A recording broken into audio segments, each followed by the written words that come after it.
কালকে যেহেতু ছিল অমাবস্যা, তাই মায়ের পুজো তো করতেই হয়। তাই সারাদিনের পর সমস্ত কাজকর্মগুলো সেরে আমি বসে পড়েছি মায়ের ভোগ রান্না করতে। আজকে মায়ের ভোগে তেমন কিছুই ছিল না, সামান্য কিছু আয়োজন, যেমন আলু ভাজা, পটল ভাজা, বেগুন ভাজা। সমস্ত ভোগের জোগাড় খুবই অল্প অল্পই করেছি আমি, যেহেতু হাতে সময় একদম কম ছিল।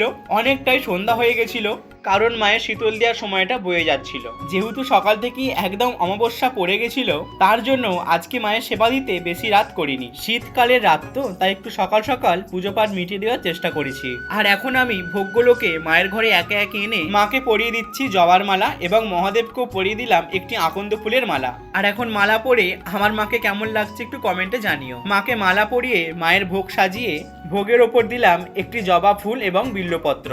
এবার বসবো মায়ের পুজোয়। আর এখন আমি মায়ের পুজো করতে থাকি, আর তোমরাও আমার সাথে আমার বাড়ির মা ভবতারিণী, শীতলা, মনসা এবং রাধা মাধবকে দর্শন করো।